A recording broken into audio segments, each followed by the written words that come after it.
Okay, hi everyone. So welcome back. And today we are having our ninth module on the Global Professional Fellowship in Green Urban Innovation and Social Entrepreneurship.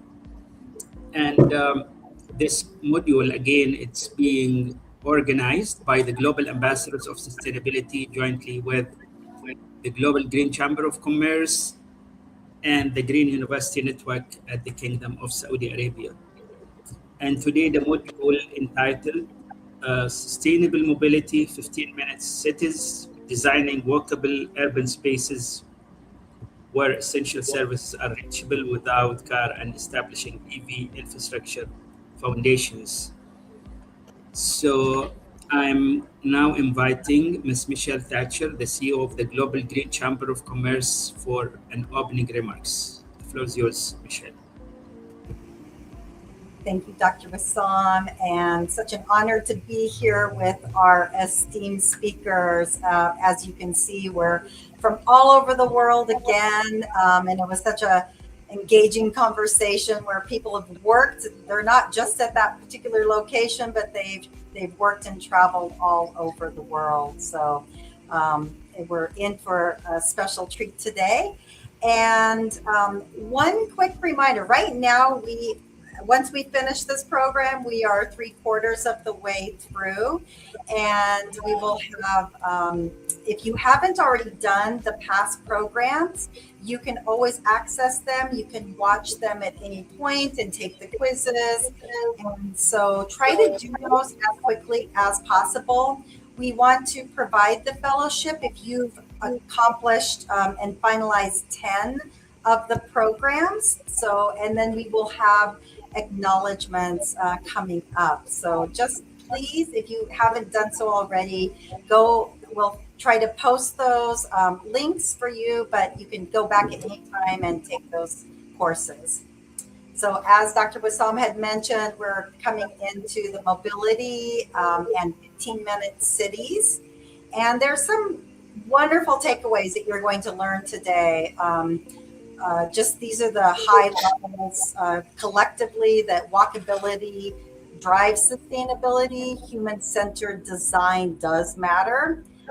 We have 15-minute cities that need smart logistics, and peace and culture do create vitality.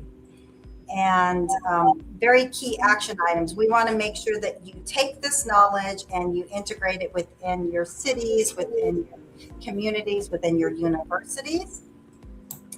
And as we have been doing, we know that many people are struggling out there. We know that there are wars. We know that there are personal struggles just in general. So let's just pause for one moment of silence to give peace, strength, and love.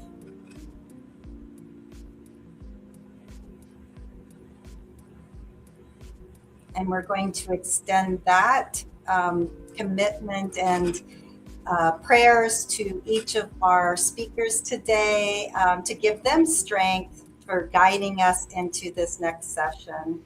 And I'm going to pass it over to Hajra, who is our Global Sustainability Policy Manager, for some friendly reminders. And she will be guiding us on LinkedIn right now, but then also keep an eye out for her on LinkedIn.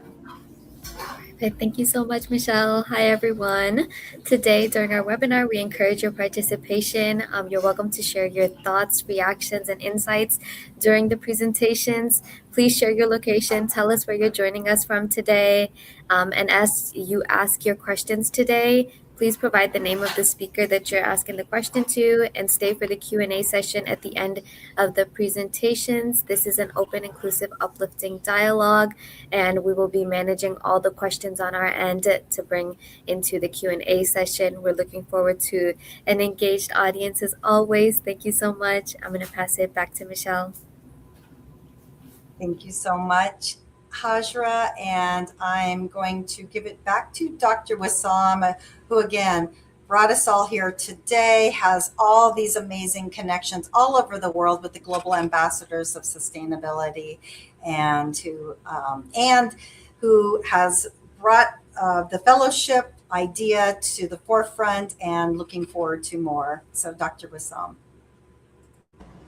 Yeah, thank you so much, Michelle. And we start now with our first guest speaker, Dr. Muhammad Rusli Muhammad Hassan. And Dr. Rusli, he is an associate professor and head of sustainable asphalt research at University Science Malaysia. So the floor is yours, Dr. Rusli, and you have 15 minutes, please.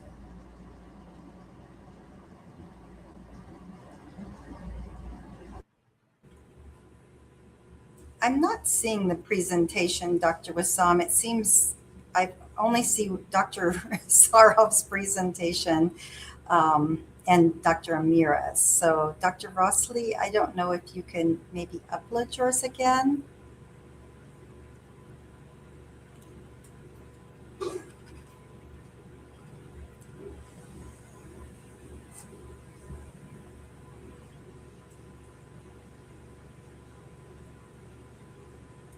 We apologize, everyone. We had them all uploaded. Everything was fine. Sometimes it's the system.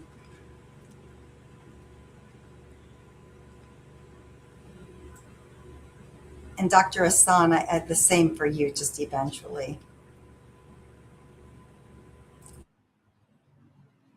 So it's still processing. Actually, I have upload just now, so maybe we have to wait until it's and then I will put it on the screen. Yeah, we'll see it. If you want to, just maybe do Okay. intros.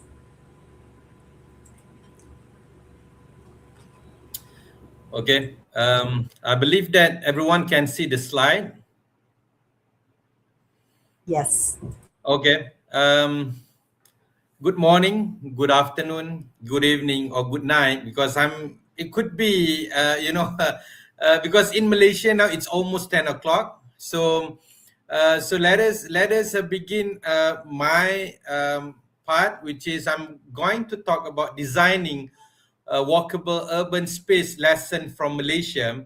And I will touch a bit not only regarding Malaysia, which is Kuala Lumpur, which is our capital city, but I will talk about Penang as well, where I'm coming from. And also maybe I can touch a bit my experience when I was in Japan for the Olympic game, how we can make the city walkable by having the heat reflective pavement, where we can reduce the city temperature and make it more walkable for the people outside, especially during summer. So, when we talk about making our city walkable, the essential context is the social value driven. Okay, because most of the time before we always talk about the car centric. Now we are moving to the people centric city, where, as mentioned, the city of the future is not the one with the fastest car, but the one where people can travel safely, right? And also, I was one of the speaker for the ASEAN 2025 forum, where we also talking about the mobility. So, as you know, that Southeast Asia, the urbanization is occurring, and as I mentioned, the goal is changing from car-centric to the people-centric city. And by having walkability, we can solve the problem with regard to the first and also the last mile solution, making it more sustainable city and more sustainable way of moving from one place to the other place. And here is what is the advantage of a sustainable mobility. As we can see from the top graph, it shows that how much it's improved the sustainability by cycling or mobility, by cycling or walking, which is the active mobility. Okay, it's reduced the emission, promote the model shift, promoting public and active mobility, integration of renewable energy, and also we should have a good policy to do it. And as you see from the photo, actually, the blue color actually before it is a Klang River. If you've been in Malaysia, you know that the Klang River is something that nobody wants to see because of the smell and because of the color of the water. But by using, but by having, one of the case study that I will discuss, which is River of Life, which is we change it from a place that not something that not really people want to have, to the place that will something that really bring a lot of people there. And when we talk about Malaysia, you know that Malaysia is a country in that with the tropical climate, where the temperature is high around the year is more than 30 degrees Celsius, and we have monsoon where we receive a lot of rain. And some people complain about in Malaysia, the humidity is high. Okay, and then it makes people not comfortable to walk outside. So that's why we move into in some area, especially like in Bukit Bintang, the area where a lot of visitors come and visit that place, we have the indoor urbanism. Okay, and this bring the opportunity. So I believe that some of you really knowledge about the transit oriented development, not only in Kuala Lumpur, in Penang as well. One of the highlight made by the Prime Minister of Malaysia, Anwar Ibrahim. He mentioned about to make sure that we have transit oriented development, okay, which is it is more comfortable for us to commute, and also it is much easier for us not only to go to work but also to enjoy our life with a high quality. This is the first case study that I would like to share with you, where it is between KLCC and also Bukit Bintang Link. I think it is a lot of people like to go to these two places, and the link is more than a bridge. Okay, it is a climate resilient artery. It provide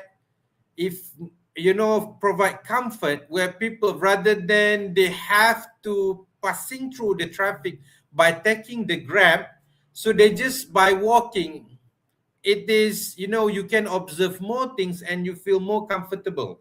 And how we make it, so the connection is provided with the CCTV to make sure that it is safe, and it is 24 hours 7 days. Okay, and then rather than facing the traffic crawl, so you can walk with comfort and not only observe the traffic jam, but also you can observe the city of Kuala Lumpur. Okay, it is the convention center to the retail hub, bypassing major traffic intersection. So this is what we call it as indoor urbanism. Okay, the economic engine of walkway. And as you can see from here, based on the statistic, it boosts 25%, in the retail traffic for connected mall. I believe that if you have been in Malaysia, you see that Malaysia, we have a lot of traffic. We have a lot of mall, and you can do shopping. And then if you have something like this, you don't need to think about passing through the road with the hot weather, and or it could be rain in the morning or in the night or in the afternoon. So this will provide a safer option. And then it's zero grade crossing, reduce the pedestrian accident. When in Malaysia, based on the traffic, to improve the road safety, we try to reduce the road fatality by 50%. So this is one of the way that we can do to reduce the number of fatality that involve the pedestrian. And this is the second case study, which is we are making the Klang River, that is we changed the concept, transforming it into a place where people like to go. So we improve the vicinity area, and to make people like to go there to walk and enjoy the evening. And the ROL project turned a neglected backyard into the city front porch by reclaiming the waterfront area, and this used by the public life, and it's also bring a lot of businesses to this area.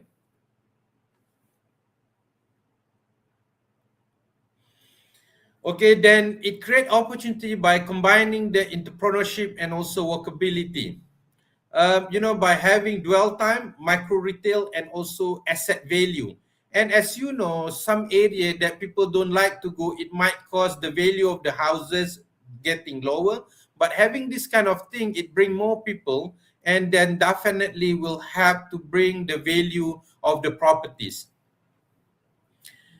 So this is the the Malaysian low carbon city framework, and and it shows that Malaysian government really serious in lowering the carbon in Malaysia. And even I'm one of the technical committee for the road concessionaire in Malaysia. And whenever we talk about reducing the carbon, one of the option is by using the recycled material. Okay, so then we also talk that if you want to use recycled material, it should be the waste material coming from Malaysia. So we can make infrastructure using the waste material to make not only a place that walkable, but also our walkway, our pavement, which is sustainable. And one of the example that I mentioned just now is heat reflective pavement.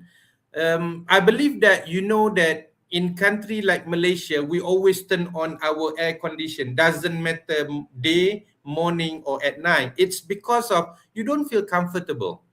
Okay, it's because of the temperature. But one thing that we don't really consider, by turning on the air conditioning system, actually it's bring more heat to the city because of the outdoor unit, right? So then why don't we deal with the heat with the right way? So that's why there is one of the technology known as the heat reflective pavement, or albino pavement. Okay, and then Malaysia government spending, more money every year to make sure that we have a better pedestrian infrastructure. And the funding it's coming from, it could be, from not only by the, the Department of Transportation or the Ministry of Transportation, but also it could be by other agency as well.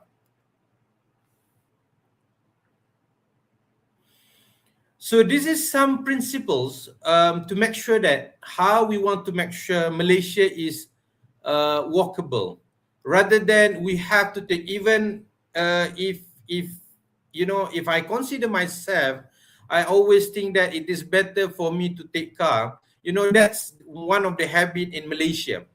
And people like to go to somewhere and they want to park in front of the shop lot. So rather than they walk, it's because of the temperature.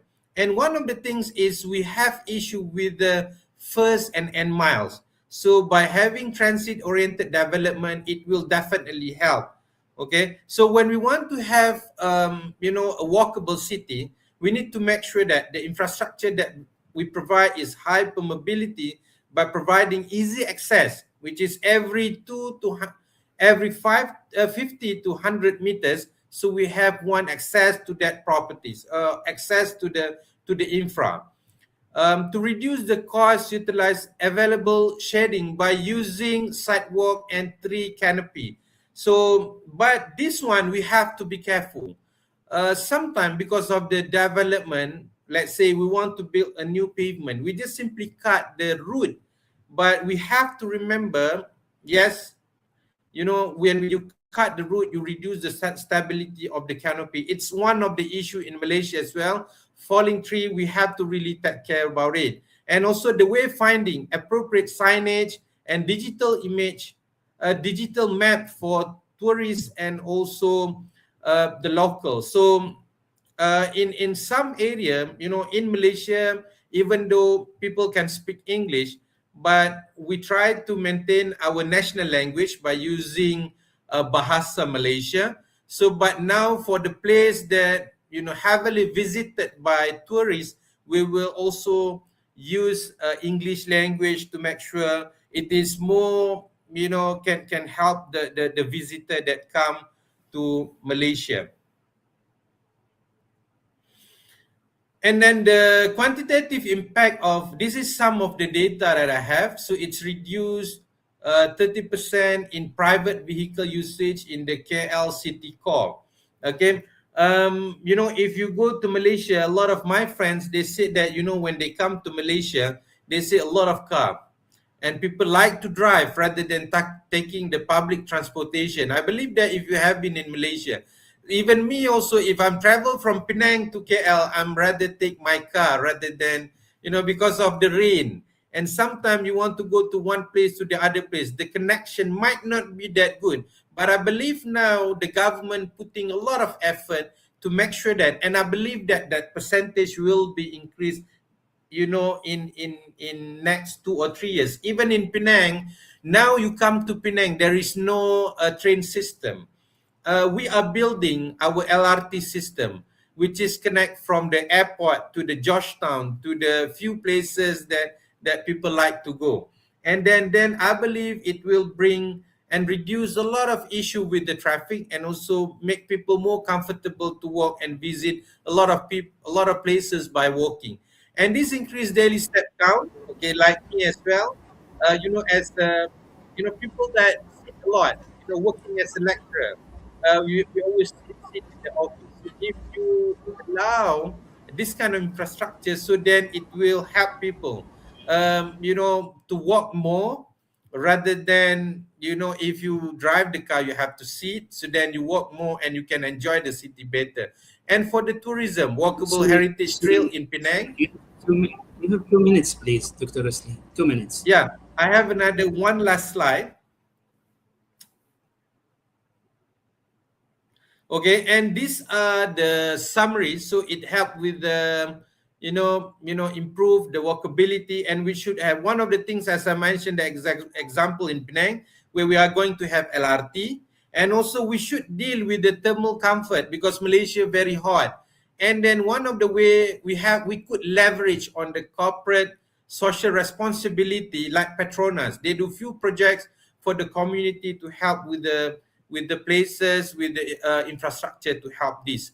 And also the nature integration is one of the things that I mentioned just now. We provide shading by the tree. I think that's all, some of the lesson from Malaysia, and I presented 2 case study. That's all from me. Thank you very much. Yeah. Thank you so much, Dr. Rusli, for this interesting presentation. And we move now to the second guest speaker, Dr. Riazul Ahsan. And Dr. Riazul, he is associate professor at University of Utah in the Asia campus in South Korea. So the floor is yours, Dr. Riazul. Well, thank you so very much, Dr. Isam. It's indeed a pleasure, full pleasure is mine of being here. And it seems like when I'm listening to my previous presentation, I'm going to echoing him. Because for since 19th century, we are lacking adjectives of cities, from garden city to new urbanism, so on and so forth. Now we are talking about a smart city, green city, eco city, and Resili was just saying 15 minutes walking city, walkable city. So we love all those type of adjectives of putting those cities, and under those adjectives, we're making our cities full of sensor, wires, cables, cameras, green trees, shades. But then the real achievements is these are really good. These are matter. But sometimes I really think for, like, who's this city for? Who lives in this city? So I am talking from one of those smart city, of the 7th smart city in the world, is very recognized smart city. I am right now sitting on one of those 7 famous smart cities in the world. It's called Songdo, which is in South Korea. And how do I say how smart?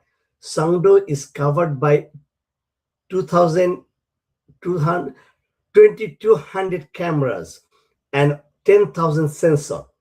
Every single second, the city is monitoring everything. So this make the city safe. But my concern is how this city is for human. because we live in city. We measure everything. These days, we measure, uh, yes, these days we measure everything. We put metrics, we measure the energy efficiency, we measure the carbon emission, we measure the air quality, energy consumption, water level. We never measure, is this city belongs to me? How do I feel for it? We take green metrics like, but we never consider the age, disability, how these people are walking the cities. We never asked a little kid, hey, how do you feel in the city? Is it fun being in the city? No. Rather, we said, hey, how much pollution you did. So that's something living in a smart city for 7 years. And that makes me think, how can we make our cities, of course, it is smart, green, but also human centered. So as when I'm doing my research, I was doing this research for a couple last 2 years, and then this is a small graph I'm showing here. I found the efficiency and data is the highest priority. Environmental energy, the second priority of our modern cities. Uh, I mean, I could say better because it's for Masdar city. Masdar city is one of those smart cities. There are everything is measuring it. Infrastructure and technology, how infrastructure is more efficient and technology. But then the lowest priority is always given to the cities, people who live in the city, who belongs to the city. So that's what let me think about how we can make our city human centric. I'm not saying a smart city is bad. No, we're not looking for a smart city. We're not looking for green city, but those cities need to be backed by the human. So that's like my introduction. This is my presentation that, and I asked AI to make this image where people should enter in the city. So vision of equitable technology. We can make the technology more equitable and more human friendly. So these are some technology first or versus the human first. This question is always coming in mind. So exclusionary by default. So deployment rules are overlooked the elderly people. Why I'm saying the elderly people in Korea, the aging in most of the Asia, not I'm not saying in Korea, but most of the Asian countries, aging is highly increasing. The 65 plus population is increasing, but the young population are over the decreasing. Are we designing our cities for the aging population? Are we making them ready, or we are much busy about calculating the number? We need to design the city efficiency over well-being.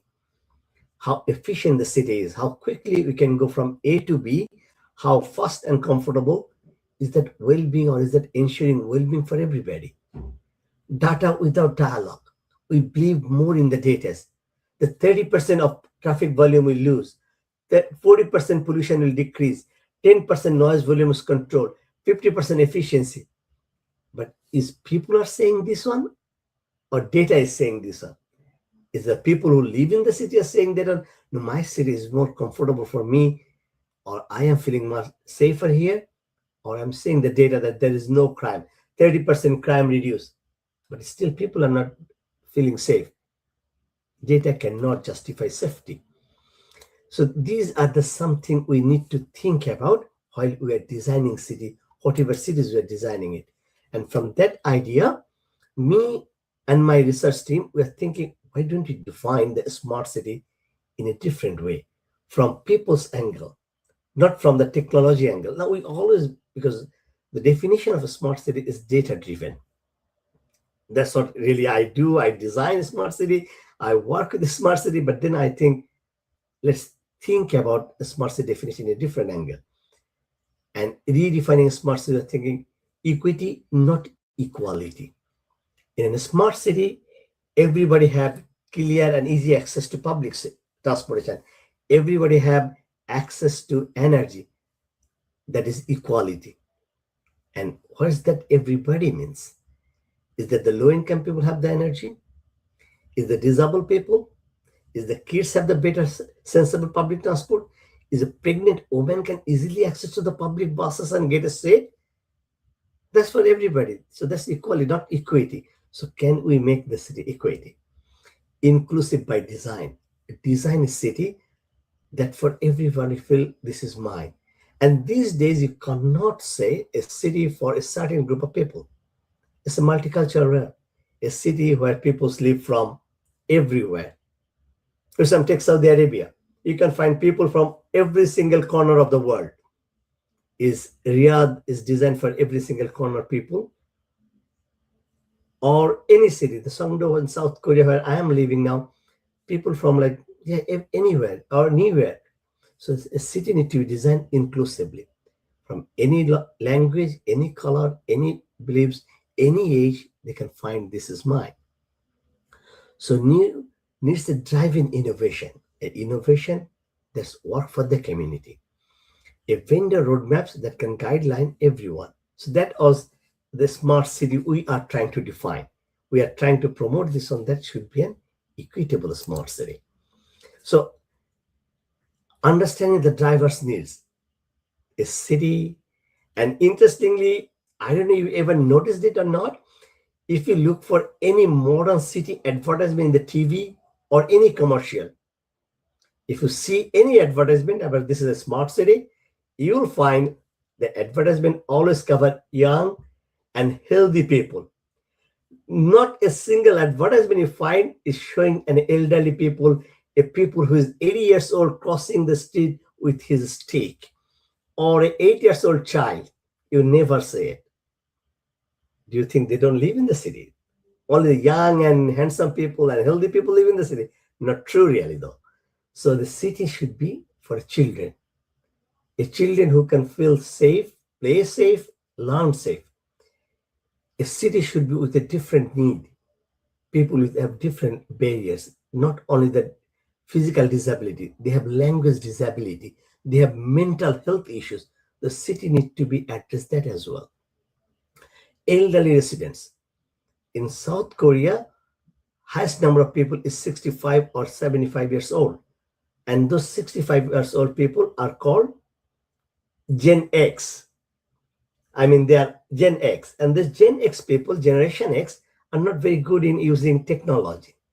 They're not very good using the mobile apps for transportation or finding the next transport route. Even we are doing the transit-oriented development. Brazil, I think the transit-oriented development that Malaysia is thinking, Malaysia has a huge number of aging population without much technology, technological education. So transit-oriented could be a challenge for them. Going back to my issues. So elderly residents, how good they could match with the smart cities. And then it comes cultural diversity. People from different languages, different culture, different beliefs, different ethics, different gender orientation, how they can match with the city and behave as a normal. So that's need to be also considered when you're designing a smart city instead of giving a name or adjective of cities. So a smart technology that should be multimodal in interface. This combined with the voice, take, visual, and simplified so that anyone, elderly people who cannot touch, can talk. A kids who can touch and can give a different direction. Or educated people can get the exact information. So the technology needs to be multimodal that can guide for everybody. A responsive street. There's the street light, the smart technology or AI could use. The street light can decide when the light is needed, where the safety is issues, and then citizen-led sensing. The citizen will decide what we need in our city, and then the governance will use that or implement it using the technology or smart ideas or a green techniques. Then the citizen will feel this is my city, my idea is reflecting here through technology. Technology is not guiding me. I am guiding the technology to build my location. So that is a smart technology or a smart city. That's what we are working on. It's not that we are talking something imaginary, alienistic, something that's happening already, like Barcelona super block, Helsinki's digital inclusion, Singapore is within Asia. So Barcelona, that super block area is like super noisy, super traffic oriented city. So one fine day, the citizen says enough. So they make the 9 big buildings as a super block, and within these buildings, no traffic.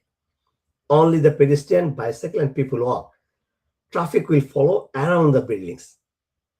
and the noise pollution reduce happily, and the kids can play in the street.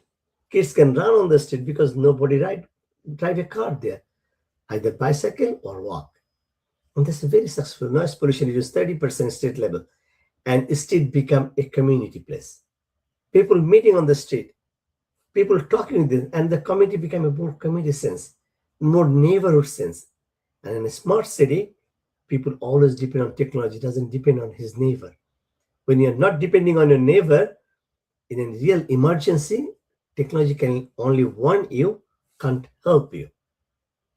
That's a different research I'm doing it, but let's continue. So how can you implement it in a smart city or human-centric city?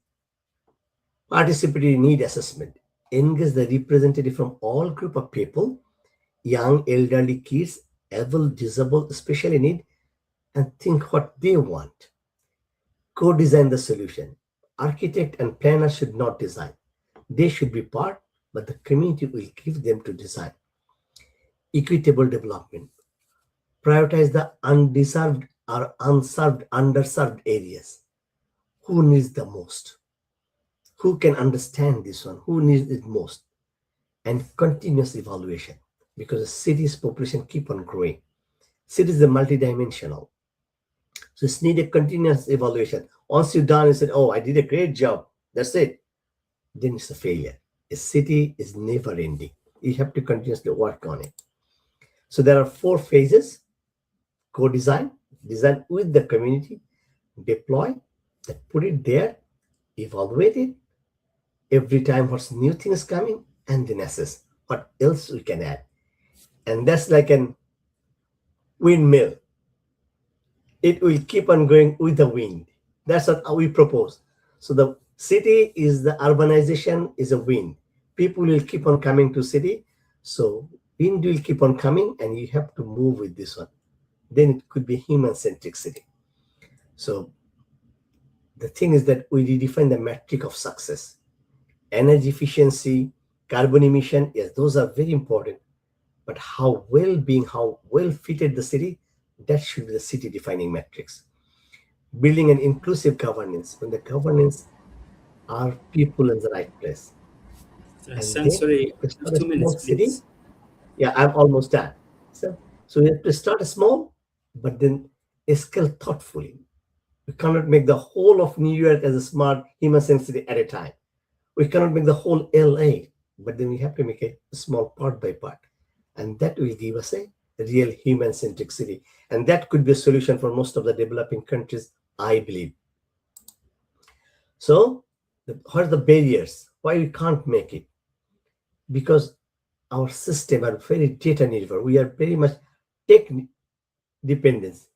We think the technology can find the solution. We can't find how people can be it. So that's why we need to put the people first, technology along with the people's thinking. So that's the true smart city lives on behind like design with everyone, measure what matters, not the numbers. Act now and scale wisely. So that's my idea, and that's my research on a smart city. We are still going on, and this is me. If anyone has any queries, anything, you can scan this one. I'm more than happy to continue talk on this matter. Thank you so very much. I truly appreciate Michelle and Hussam for thinking for me and giving me the opportunity. Thank you so much, Dr. Hassan, for this enlightening presentation. And now we move to the third guest speaker, Dr. Saurav Negi. And Dr. Saurav, he's an assistant professor and the assistant of the head of at a faculty of business and economics in the modern college of business and science from Oman. So the floor is yours, Dr. Saurav, and you have 15 minutes, please. Okay, thank you, Dr. Vassan, and thank you other speakers for giving such an insightful presentation. So I'll be discussing about how green urban logistics is supporting the sustainable mobility and the 15-minute city concepts, and which is enabling a path to sustainable, resilient, and livable communities. I hope you can see the slides. Can you see my slide? Is that visible? Yes. Yeah. Okay, thank you. So, as you can see, over half of the world's population live in urban areas, and traffic congestion is increasing day by day, which is causing economic losses as well as environmental losses.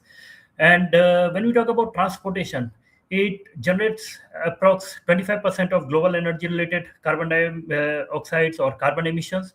And now, as you can see, because of omni-channel growth, e-commerce growth, it has significantly increased the congestion in our urban freight traffic. And therefore, cities must balance three objectives, which are accessibility, sustainability, and economic city. So, which raise a very important question. So, can cities be designed in a way that daily needs are accessible within 15 minutes, and also reducing our congestions, emissions, and travel time? So, what is the 15-minute city concept? So, this is the concept which was introduced in 2016 by Carlos Moreno. So, it is a city where most of the daily necessity items are accessible within 15 minutes walk, bike ride, or public transportation ride from the place.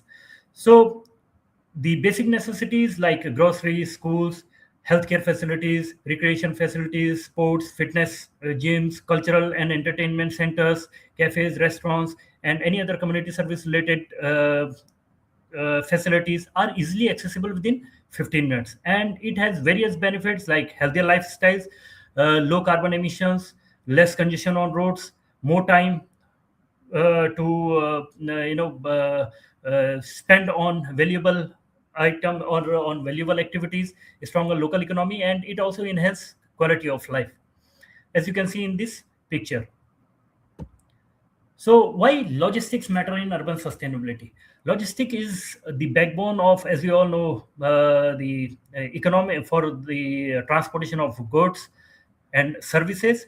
And when we are talking about sustainable cities or 15-minute cities, it is not only about moving people, but your goods also needs to be reached on time to all the users. So food must reach stores, your medicine must reach to the hospitals, online orders require delivery on time. Okay, and businesses require replenishment of stock so that they can fulfill customers order on time. As nowadays we can see, because of e-commerce growth, our patience level is also decreasing, right? It means every customer wants their good as quick as possible.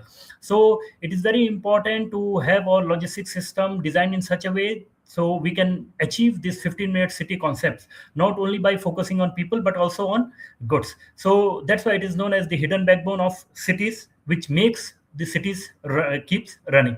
It leads to sustainable cities.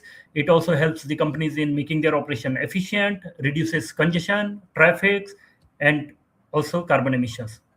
So what is the role of green urban logistics in this? So green urban logistics plays an important role in this by acting as a solution for sustainable last mile. So this is achieved by sustainable last mile delivery, which can be done using cargo bikes, electric vehicles, parcel locker system, consolidation centers, and these all are new concepts which are emerging in various countries. Cargo bikes can be used, which has various benefits, which is very feasible for small items or small consignment shipments. It has lower operating costs. In the same way, when you talk about electric vehicles, low emissions compared to cargo bikes, but we can transport in large quantities, suitable for longer routes. And it has various benefits, such as it help in reducing congestion, lower carbon emissions, improve delivery efficiency, and improve the improves customer satisfaction level, customer services by the companies, and it also leads to better urban livability. So moving next is micro fulfillment center, and it is a very emerging concept which is making this last mile delivery very fast and making possible reaching the goods to the customer within 10 minutes or 15 minutes. So it is unlike traditional warehouse or traditional model of storing goods, where companies are storing goods in longer in the faraway places and delivering the goods. In micro fulfillment centers, these are very small facilities, small urban warehouses which are closer to customers. So customer demand can be quickly fulfilled faster, and they promote greener deliveries. So you can use electric vehicles, as I discussed in the previous slides also, cargo bikes, e-scooter, parcel locker system, and consolidation hubs to deliver goods and daily necessity items to the customers within a short span of time. So it reduces delivery distance, travel time, and as I said, enhance customer satisfaction level, improve customer services, improve efficiency, improve carbon emissions. Minimize carbon emissions and improve your environmental performances. And the advanced technologies which we are talking about on a regular basis, and companies are heavily investing and using these technologies such as AI route optimization, IoT based tracking systems, demand forecasting using artificial intelligence and other applications, digital logistics platform, and so on. And many companies are using AI based applications for their route optimization. We have successful examples by United Parcel Services, DHL, and Amazon, and various other companies. Even UPS has reduced their carbon emissions a lot, and they have minimized their fuel consumptions, reduced, and they have saved millions of dollars in their transportation and freight deliveries. So, as this is very critical part, or you can say component of urban logistics, which will help in making our mobility sustainable. So they support clean movement of both people as well as freight. And many companies, many nations are moving towards electric vehicle for public transportation as well as for deliveries of their goods. So it requires huge investment. That is one of the key challenge here. Okay, and charging accessibility, so that this can be scaled on a wider basis and on a large scale. So smart charging systems are required, renewable energy integration is required, so that end-to-end chain can be sustainable. And it has various benefits: lower operating cost, it reduces noise pollution, and reduce carbon emissions. So, urban resilience and supply chain continuity, which is very important. Why resilience matter today? Because on a regular basis, we are facing the issue of climate change, natural disaster, public health emergencies, and supply-related disruption. So, to this, grain logistics supports through localized supply network, where your goods can be delivered or cargo can be delivered within a short period of time directly from your consolidation hubs or micro fulfillment centers to wherever you want at your doorstep. It allows flexible delivery system, so there is no such time bars and so on. So if you want more responsiveness, quick services, that is also possible. If you want efficient with low prices, that is also possible. So where the deliveries can be either in an expressway by having some additional charges, or on a free basis by having a selected time period. And also it reduces dependency on long distance transportation, as I mentioned earlier also. And emergency response capability is very high, because we have to cover a short span of time or a short distance. So we have seen this during COVID-19 and post COVID-19, which highlighted the importance of resilient urban supply chain. So it is very important to fulfill the requirement of the customers or any quickly, so which reduce your cost, reduce noise pollution, more resilient cities, enhance improve sustainability initiatives by the companies, and so on. These are some of the global practices related to green urban logistics. Netherlands is heavily focusing on cargo bike, and they have over 60% of goods in the city are center delivered by cargo bikes, so which is leading to zero emission last mile delivery. Germany is going through 100% electric municipality delivery fleet, because you have to collect the waste as well, and they have to go to the disposable area or recycling center and so on. That is again a very important part of our urban areas. In the same way, Singapore has adopted autonomous delivery robots for last mile delivery, which is again minimizing congestion, minimizing carbon emissions, and quick services to the customers by making the products available on time. And Paris has again restricts low carbon emission vehicles, and they are heavily investing on the usage of electric vehicles and clean delivery solutions. In the same way, Shenzhen, they are investing in AI powered route optimization and smart warehousing systems.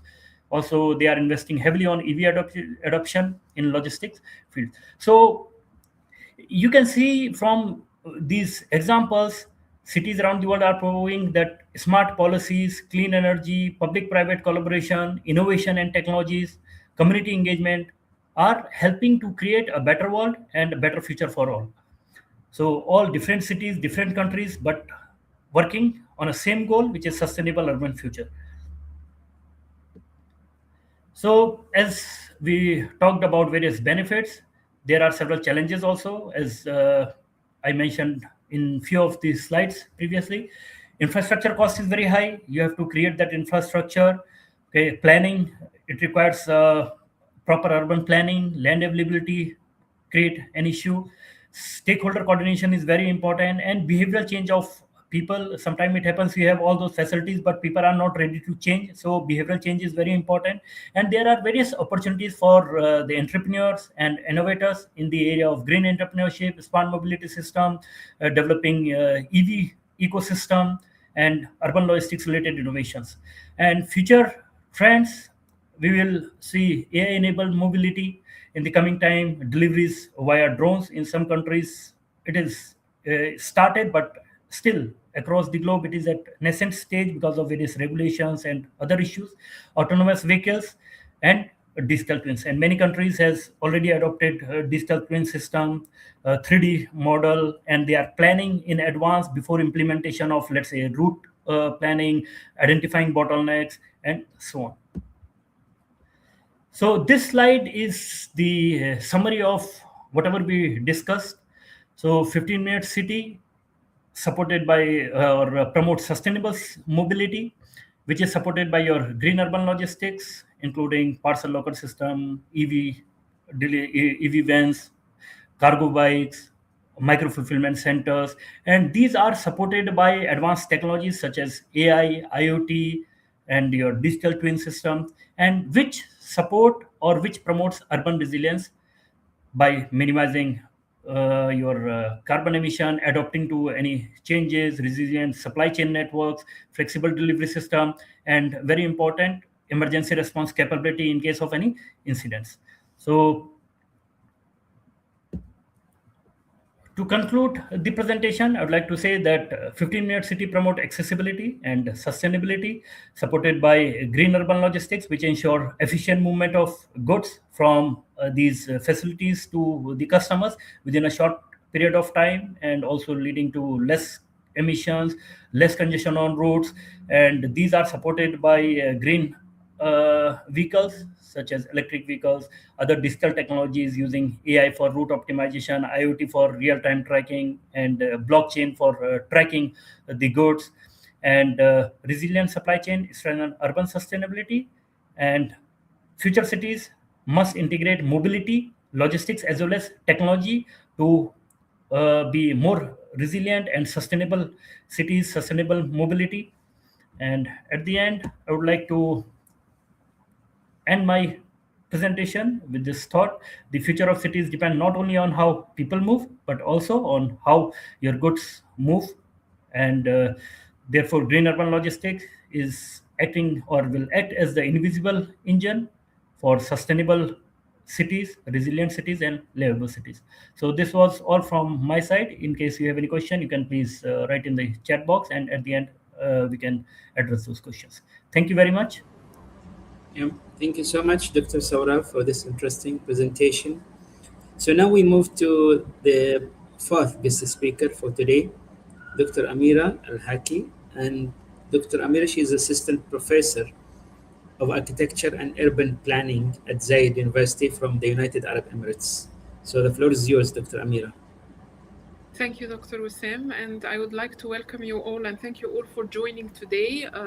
I will build today on the work of my colleagues who presented, and I will talk more about the application. So I will discuss a research that we have done in Alexandria, Egypt, about a tool that we are trying to, to develop now for regenerating historic square through TOD, or transit-oriented development. We used a kind of an AI application in participatory planning in our research, and I will today just let you see what we have reached so far in the research, okay? So if we talk about the smart cities, it's all about information. So it's a kind of a data-driven city, okay? Utilizing information and communication technology to try to operate better, okay? And get a better efficiency for the city. So it's all about data. And how this data is retrieved is actually different from one city to another. So we will see here how we can retrieve data and from whom. This is the important thing, how data is retrieved and how this data can be used further. So if we go into the definition of the TOD, or the transit-oriented development, it's a kind of a kind of planning or a strategy that maximizes residential and business and leisure spaces within one space. So it's a kind of a dense model of planning that kind of try to get high concentration urban cores, create a kind of diversity in the urban space by mixed-use residential and commercial, religious, and all type of human activities that can take up into a place. And then how do we design to think about pedestrian-centric infrastructure more than relying on cars and so on? And we have many models happening in all over the world now, which is covering that theory, this theory. So how do we, transfer between the physical and digital intersection of this? This is the most important thing that we need to see. So the smart city is an operating system, okay? TOD is a physical, kind of a physical hardware. So can we do that by digital twinning integration, or by the sensors, or by data analytics? These are the three. So we have to think about maps, commuter flows, and utility stresses instantly, track transit arrival times, adjust microgrids, ensure public infrastructure is adapting to seasonal and daily demands. So if we measure the impact of that, if we see how TOD makes a really big difference in what is the urban impact of TOD, we can see that 45%, it brings 45% reduction in greenhouse gas emissions. And the mathematical power of compact cities is by compounding high density, surrounding integrating transport corridors per capita infrastructure network, shorter trip lengths combined with massive model shifts towards clean transit options. So it's very important to think about how do we maintain the infrastructure workload, and how do we think about maintaining this, and especially in historic cities, okay? So the key driver for success in literature, if we look into the literature and we see what are the key drivers for success for TOD, okay, in different cities. This was a research done by Nguyen et al., and they actually identified different drivers that causes success for cities when they to operate in TOD. And we can see now here that one or high ranks of this is public participation and stakeholder engagement. And we built our research based on that public participation in decision-making in TOD is very important to reach success, in development plan. How about historic city? We can see here that it collides when we are talking about, regeneration, we are talking about urban development and historic city. There are lots happening, and the strategy always collides with a certain kind of image building in the city and so on. So how we can actually balance between heritage preservation and advanced urban mobility, okay? This is a question that now it is very important to, to discuss and see the impacts of something like that. So can we make like adaptive reuse infrastructure by retrofitting ancient station houses, vault, historic terminals with advanced internal electrical and digital layers? Because the digital layer is the most important layer when we are talking about smart cities, okay? And then the pedestrianization architecture. So reclaiming narrow historical roads into active public squares. Can this be done? Limiting combustion vehicles while maximizing pedestrian flow grids. And then we are talking about non-invasive smart technology like embedding LOTs, arrays, localizing fire safety monitoring system and different, monitoring devices and lighting grids and so on. So we are talking here about different strategies as it all already introduced in different cities. But most of this strategy comes from a top-down approach rather than a bottom-up approach, okay? So how does the regeneration happens in modern city? There is an institutional archive from one hand, on which this traditional method rely on material architecture, a top-down archival method, focused mainly on monuments or physical aspect with an overlook of the human narrative. Okay, and the human narrative is very important when we are talking about that.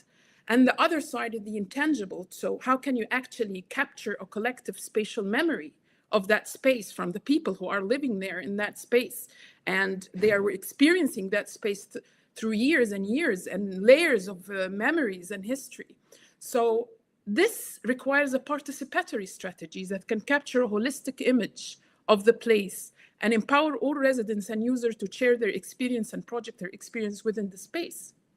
So it's now talking about more about the livable dimension. And the livable dimension, how can it be captured and how it can fit into the strategy, okay?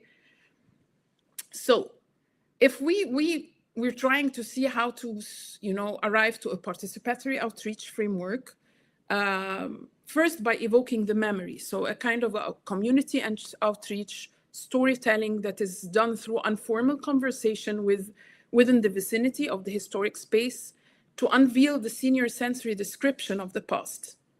And then we used AI in prompting and generating photos of the history that is actually paralleled with archival photos. Okay, so both together is like an input. So we used the collective memory, we used the themes that are generated from the storytelling of the people into the prompt, okay, with the photos in order to collaborate between researchers. So this was a kind of a collaboration between researchers and local residents to translate the memory segments into an input to generate images of the space. And then reviewing, we have to review. It's not a one-way process. So we have to review through conversation, corrective of the generated visuals, correct and review details of the materials, of the light, of the landscaping, of the atmospheric fell and historical cues, of their experience as well in the transit, station and so on. And how do they see it? So if we look at that, this is actually the process. So it's not an objective camera thing. It's more like a like a two-way process between the researcher and between the people who are living in the area or the locals. And then we go into collaborative design. And then at the end, it's a good tool to reach decision makers and then try to operate on or to generate a strategy that is transformed and people can feel attached to it. Okay, so it's not one.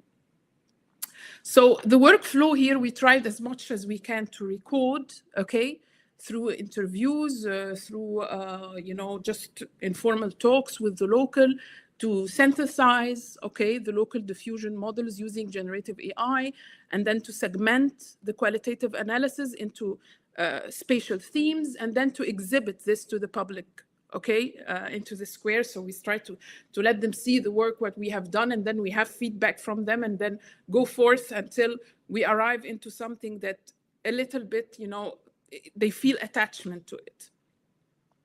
So here, this is the area where we worked on. This was in St. Catherine Square in Alexandria. It's one of the oldest square in Alexandria.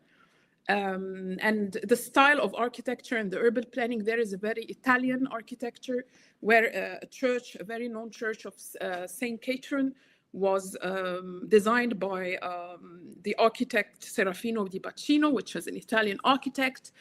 And actually also it was the burial place of the Italian King Victor Emmanuel III. And it's a very, prominent place in Alexandria with a very, very rich history, okay?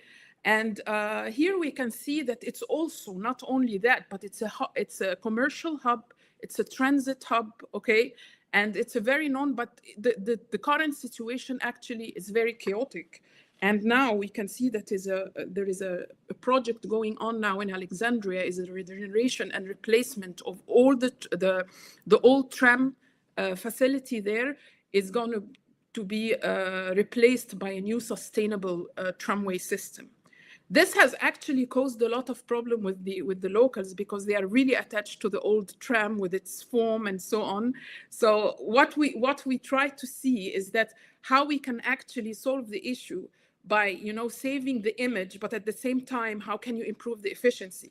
Okay, so you have image, but you need to improve the efficiency in parallel. So these are old photos that we used in our studies of the place before.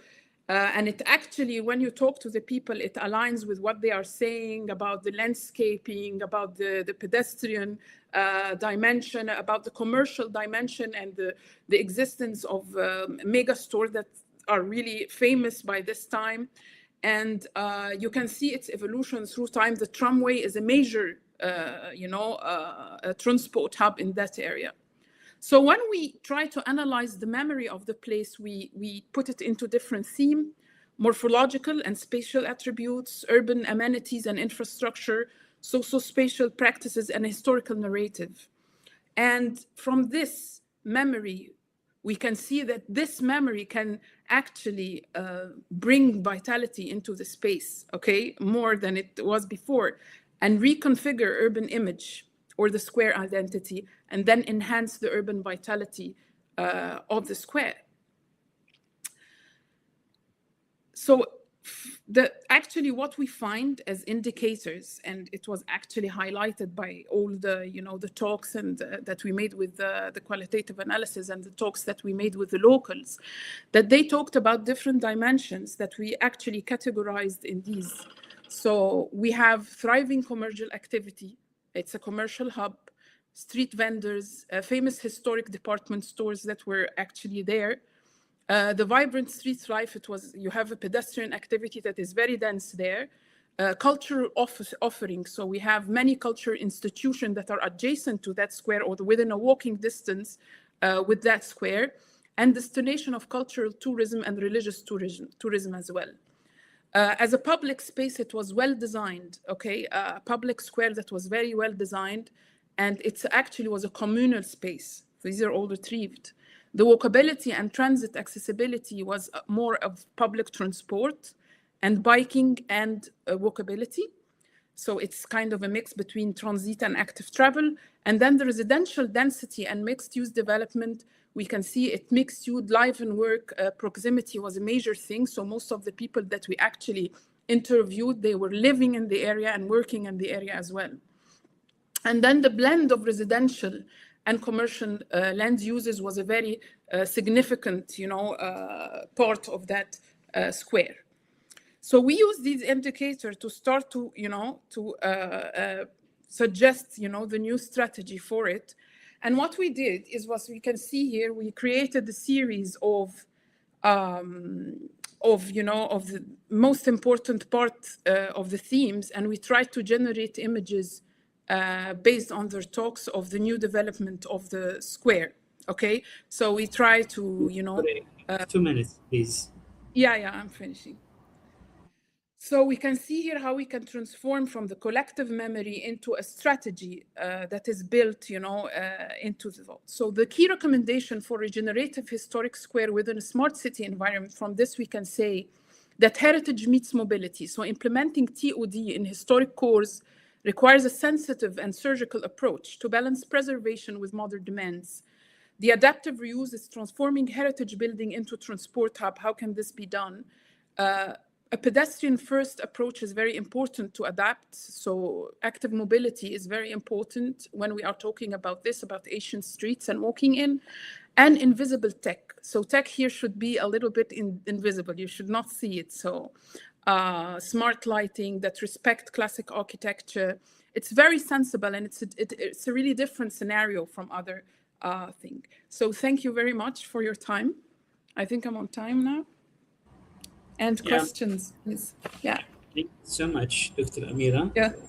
And again, it's another interesting presentation and sharing. So I'd like to thank all the speakers, all the guest speakers for their sharings, those cases.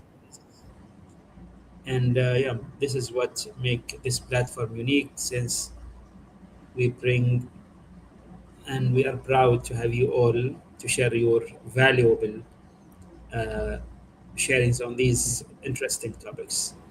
So now I'm inviting Michelle to moderate the Q&A session. So the floor is yours, Michelle. Thank you, Dr. Bassam, and thank you to our speakers today, and thank you so much to our audience. If you've been following the questions and the comments, you can see we have such an amazing informed audience. So thank you for all being part of our global sustainability family. I will have Hajra helping me today with questions. She's been just doing a fabulous job securing those questions as well as putting them in Q&A documents. So we will start our first question. Hopefully, Dr. Resili, you're still with us. And our first question will be for you. And the question is from Dr. Faisal Afridi. And thank you so much for the questions. He's the project director and International Trust in Karachi, Pakistan.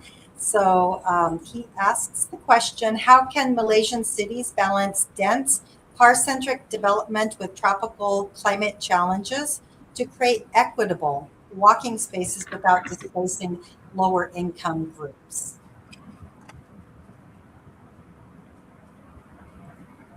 And if you're here with us, Dr. Resili?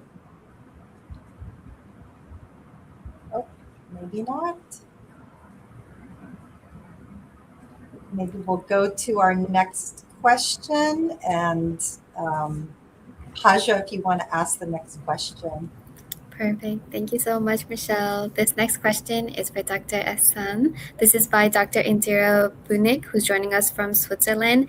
And she's asking, given the rapid urbanization projects for Asia, what urban governance models do you believe best balance density, sustainability, and livability, and which cities are leading the way?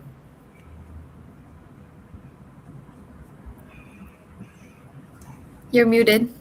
And if you can, everybody forced to about 1 minute or so. That's an excellent question. Especially the rapid urbanization became a key challenge for South Asian or global Asian countries, and then the only biggest challenge that what I can say, being as an origin from Bangladesh and then working in Asian countries, our planning or city planning, we're talking about the smart cities, but then all the planning are top down, and most of the planning are copying model from success cities. For example, in Asian cities that are they copied model, success stories model from some other cities and tried to imply in, like, how I can give an example. Indian cities copy the example from Thailand and they start implementing there. But they always they don't understand this two city and two context, and the people have complete different perspective. So the model of governance, if you ask me, would be like people centered. Like people will open their idea that this is because government has the complete data that how much the population is growing. There's the smart cities main approach, data centric smart city. How much energy we need, how much pollution is happening, how much green space we need, how many population is coming in the future days, and unemployment. The data centric information we have now in the modern days, and then the people how they want to solve their problem, that need to be addressed by the government, and the governance will allow them to take the government to policy and then make a design that people respond to it, along with the global challenges, the climate change, carbon emission. So in the modern day, the governance should not be only providing service, rather service, challenges, and evaluation. These three things. And if you ask me who is taking the lead in currently, I should say Singapore is. Singapore is doing their best of achieving this one. We're following Singapore a lot. And the next is South Korea. And many of the cities in South Korea, like Akadin, Songdo, Chongna, and many of these cases are happening now. They're test cases, but Singapore is already implementing. South Korea is still testing. So I should say Singapore is still leading in that position. Thank you so much. And yeah, I would say Singapore is definitely the leader in this. Such a beautiful city, and you're making us all want to go to South Korea to see what is the case study there. So thank you so very much for that. And for those who are seeing the QR code up on the screen, this is for you to receive your certificate to take the quiz for today. You'll just have to answer a few quick questions, and then you can receive your certificate. And hopefully, if you do all 10, you'll receive a full fellowship certification. So keep note of that. And our next question will be for Dr. Sarov. And we have George Florin, who is from Romania. And George asks, many cities are adopting elements of the 15-minute city concept. In your view, what are the three most critical success factors that determine whether green urban logistics solutions can scale successfully in developing countries with limited infrastructure and financial resources? And it's probably a hard one to do in a minute, but just as quickly as possible. Yeah, so thank you for this question. So, three factor, I would like to say that first, integrated planning and policy support by the government, as I think Dr. Hassan was also mentioning about the government support policies. So, it should, in accordance to the requirement of the logistics, technology, considering different types of people living in the city, and second, affordable solutions, and third, collaboration between public and private entities, which will help to create this infrastructure and so on. So I would say that these three factors are important for developing economies, because what developed countries has adopted, it is not very easy to adopt the same thing, because it requires a lot of investment in infrastructure, scalability, and so on and so forth. So these three factors are important. I hope this answer his question. Yes, thank you so very much. And I will pass it over to you, Hajra. Thank you so much, Michelle. This final question is for Dr. Amira, and Suhir Ibtisam is joining us from Morocco, and he's asking, how can renewable energy generation be paired with electric vehicle charging networks?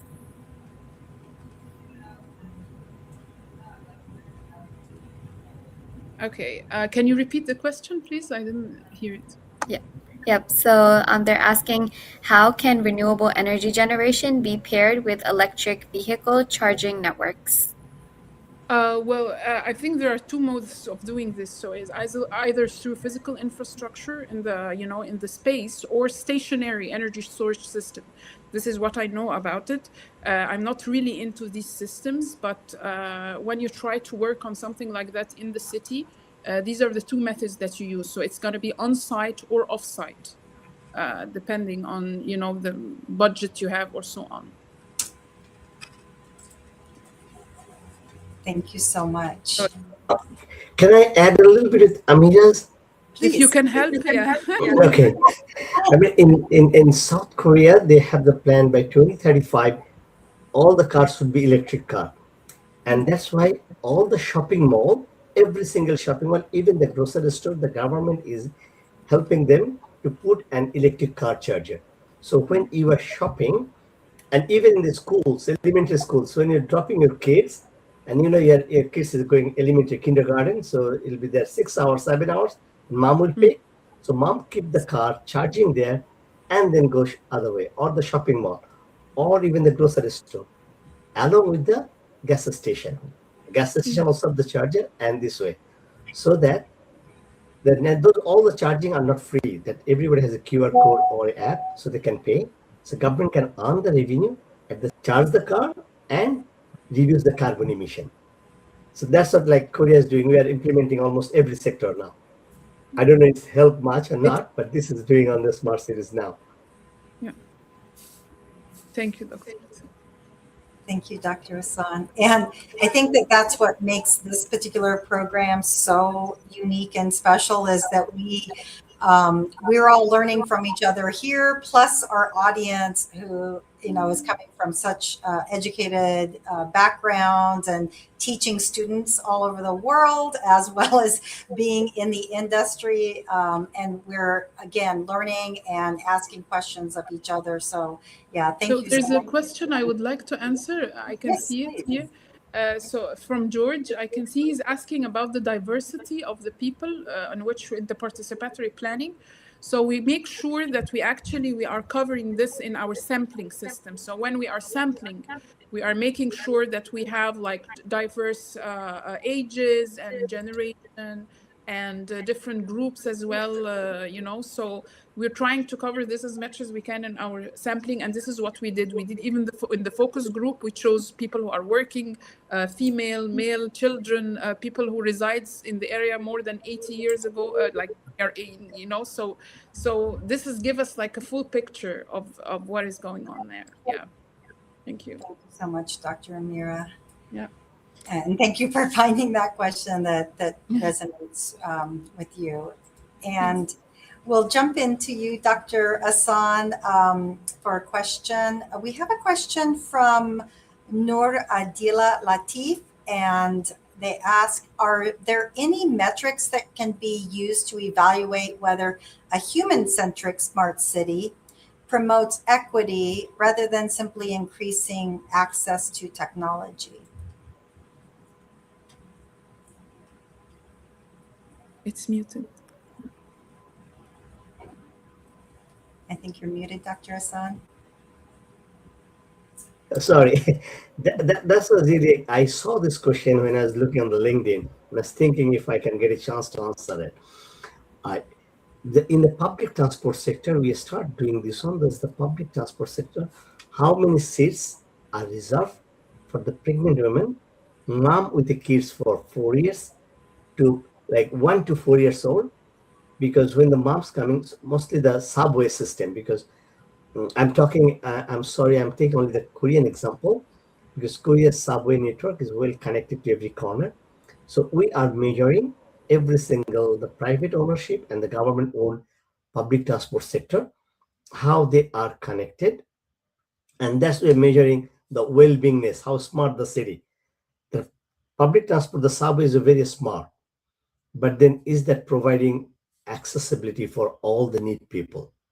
So especially now we're considering the pregnant women, like traveling with the pregnant ladies and then traveling with a mom with a 4 years old and within a busy rush hour, peak hour, working mom with a 4 years old dropping school and then go to work is a rush. So they need a seat. So how many of them? So that's one of the metrics, like the service facilities metrics.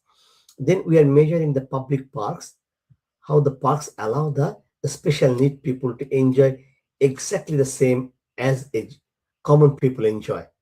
Like they can go every single corner of the park with their wheelchair if there's an accessibility. Like some of the hilly areas, there's only the stairs. That's the stairs only for the joggers. But someone in the wheelchair who wants to see the down or to go near to the water, touch the water, is that giving him or her the same opportunity? So we are measuring those things, but we are putting those index and all the design. If the design of a smart cities fail this index, the government review this one. So these are the index, like and beside all those other traditional index like energy efficiency, pollution control, green space, a shaded canopy, those are there. Beside this, the service. So that's how we are measuring the well-being. But the well-being cannot be categorized in number. Well-being is very much human-centric things. My well-being is completely different from yours. So we have to make a standard that may varies. So I cannot say that this is correct. I can't say this one, but this is an approach we are working on. Thank you so much, Dr. Hassan. Love the level of detail that is going into the studies and the measurements that you've looked at. I think, again, that's for so many others to as well follow. And I will pass it over to Hajra to ask the next question. Perfect. This next question is for Dr. Saurav. This is also by Dr. Indira Bunik. So you published extensively on sustainable development and innovation. How is AI reshaping supply chain decision making in ways that simultaneously improve efficiency and reduce environmental footprint? You're muted. Yeah, first of all, I would like to thank the audience, the one who asked this question, and thank you for reading my work.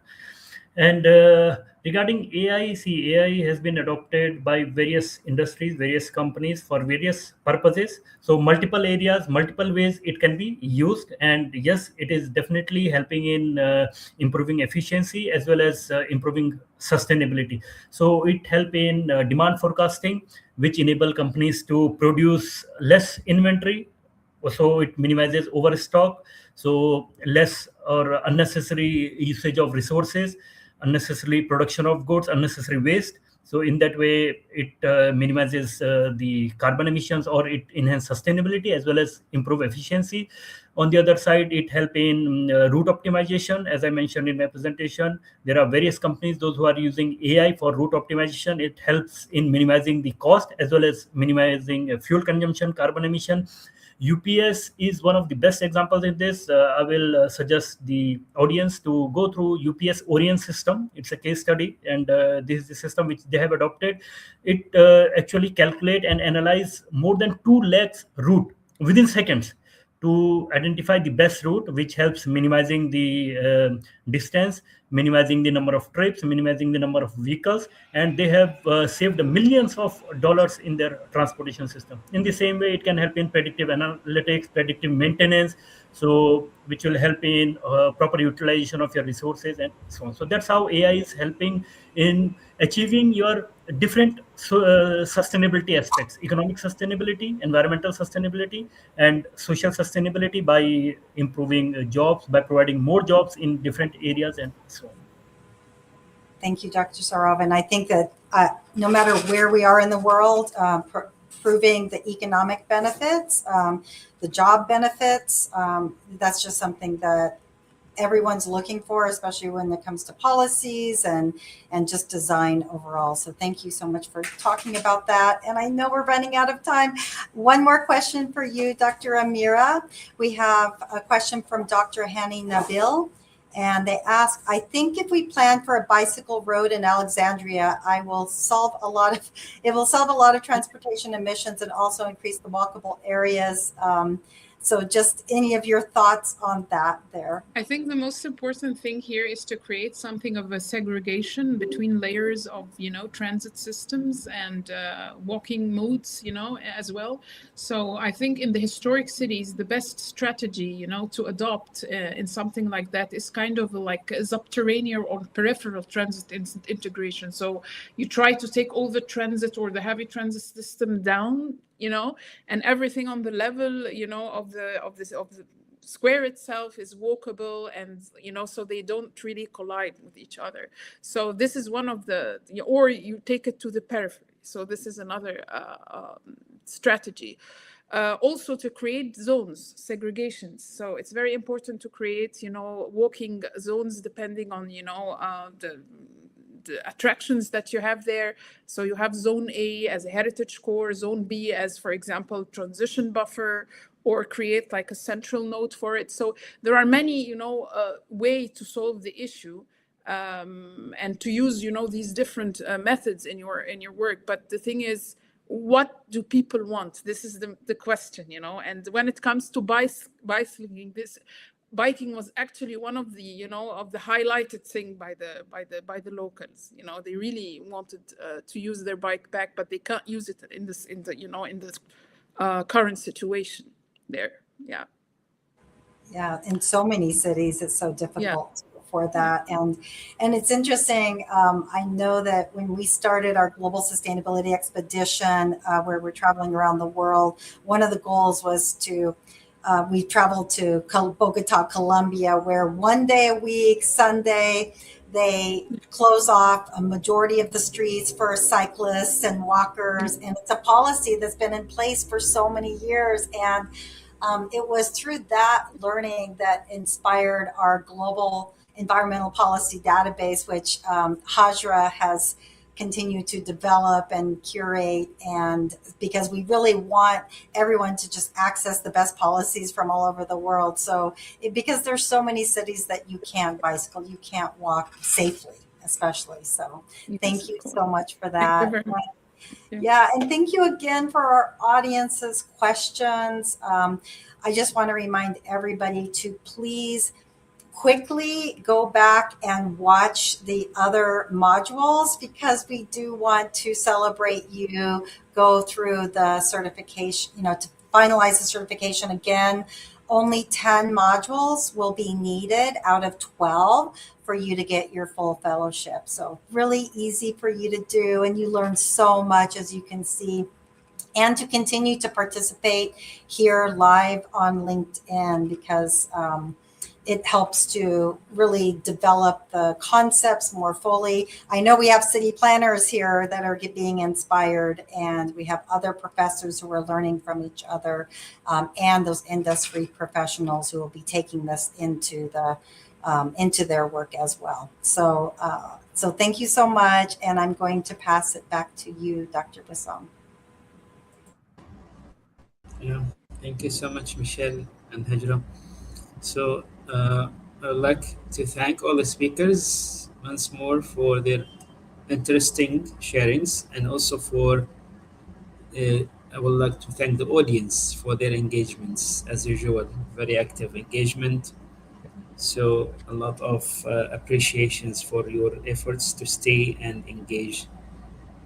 So we'll see you next week with our 10th module. And as Michelle mentioned, so we are looking forward for, because many people, they are almost there with completing the modules.